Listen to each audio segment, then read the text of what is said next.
Good morning बच्चों। हम सब आज हिंदी की अपनी क्लास में देखेंगे आत्मज्ञ एवं सर्वज्ञ पाठ 2। आत्मज्ञ एवं सर्वज्ञ यानी आत्मज्ञान ही संपूर्ण ज्ञान है या आत्मज्ञान ही सभी ज्ञान है। उसके विषय में हम लोग देखेंगे। थोड़ा सा पहले चर्चा कर लेते हैं कि इस पाठ में बताया क्या गया है। इसमें ये बताया जा रहा है कि एक ऋषि रहते हैं जिनका नाम याज्ञवल्क्य है और वो अपनी पत्नी मैत्रेयी से कुछ वार्तालाप करते हैं गृहस्थ जीवन के बारे में और सन्यास जीवन के बारे में।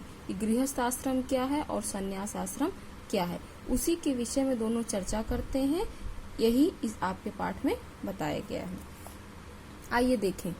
कहा गया इसमें कि याज्ञवल्क्यो मैत्रेयी मुवाच। मैत्रेयी ऋषि याज्ञवल्क्य ने अपनी पत्नी मैत्रेयी से कहा कि मैत्रेयी उदयानस्य अहम अस्मात् स्थानादस्मि।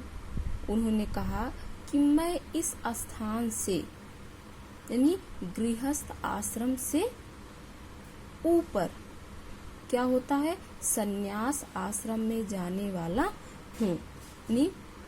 ऋषि कहते हैं कि उदयानस्य हम यानी मैं इस स्थान अर्थात गृहस्थ आश्रम से अस्मात् स्थानादस्मि यानी मैं इसके ऊपर अर्थात सन्यास आश्रम में जाने वाला हूँ। ततस्तये कात्यायना विच्छेदम करवाणि इति। कहते हैं कि तो मैं तेरा इस और अपनी दूसरी पत्नी जिसका नाम क्या है, कात्यायनी, विच्छेदम के साथ विच्छेद अर्थात संपत्ति का बंटवारा कर दूं। यानी ऋषि कहते हैं कि हे मैत्रेयी, मैं तुम्हारा और कात्यायनी का संपत्ति का बंटवारा कर दूं। मैत्रेयी उवाच। मैत्रेयी ने कहा, क्या बोला कि यदीयं सर्वा पृथ्वी वित्तेन पूर्णा स्यात् तत् किं तेनं मृता स्यामिति। मैत्रेयी ने क्या कहा? मैत्रेयी बोलती है कि यदीयं सर्वा पृथ्वी वित्तेन, यदि यह धन से संपन्न पृथ्वी वित्तेन पूर्णा साथ सारी पृथ्वी मेरी हो जाए, तत् किम तेना अमृतामाम श्यामिति, तो क्या मैं उससे अमर हो सकती हूँ। यानी जब बंटवारे की बात होती है तो मैत्रेयी बोलती है कि हे ऋषि, यदि ये धन से भरी संपूर्ण पृथ्वी सर्वा पृथ्वी यदि मेरी हो जाए तो क्या मैं अमर हो सकती हूँ। तो याज्ञवल्क्य उवाच नेति, याज्ञवल्क्य ने कहा नेति नहीं। यथवे पकरणामवतं जीवनम तथैव ते जीवनम स्यात्। वो कहते हैं कि जैसा साधन संपन्न धनिकों का जीवन होता है, ते जीवनम स्यात्, वैसा ही तुम्हारा जीवन भी होगा। अमृतस्व तु नास्ति वित्तेन इति। वो क्या कहते हैं? वो बताते हैं कि धन से अमरता की आशा नहीं, अर्थात जैसे सभी धनवान मनुष्य का अध्यात्म की ओर ध्यान ही नहीं है, वैसे ही तुम भी हो। क्योंकि जिसके पास धन होता है उसके पास अध्यात्म की क्षमता नहीं होती, यानी वो ज्ञान की तरफ जाता ही नहीं। सा मैत्रेयी उवाच एनाहम नामृतम श्याम किमं तेन कुर्याम।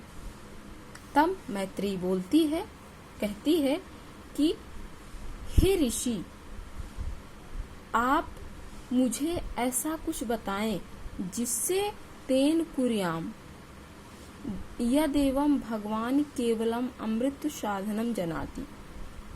जिससे कहती है कि किमं तेन कुर्याम, आप मुझे ऐसा कुछ कार्य बताएं जिससे मैं अमर ना हो सकूं। उसे लेकर क्या करूंगी? अर्थात वो कहती है कि हे ऋषि, आप यदि मुझे इस तरीके का कोई कार्य बताते हैं तो इसका मेरे लिए कोई मतलब तो है नहीं जिससे मैं अमर ना हो सकूं। तो कहती है कि यदेव भगवान केवल अमृत साधनम जनाति, नहीं भगवान आप जो कुछ अमरता की प्राप्ति का साधन जानते हैं तदेव में ब्रू, वह मुझे अवश्य ही बताएं। याज्ञवल्क उवाच, याज्ञवल्क ने कहा, प्रिया ना शति त्वम प्रिय भास से, यानी अपनी पत्नी को क्या कहते हैं, पत्नी से कह रहे हैं कि हे पत्नी या हे प्रिया, तू पहले भी मेरी प्रिय रही है और प्रिया ना शति, और इस समय भी प्रिय बोल रही है। प्रियम भास से, यानी तुम प्रिय बोल रही हो या मुझे अच्छी लगने वाली बात कह रही हो।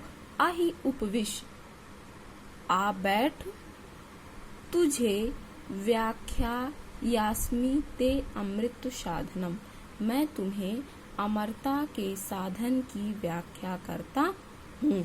अर्थात हे पत्नी या हे प्रिय, यही आओ बैठो, मैं तुम्हें अमृत साधनम के विषय में व्याख्यान सुनाता हूँ।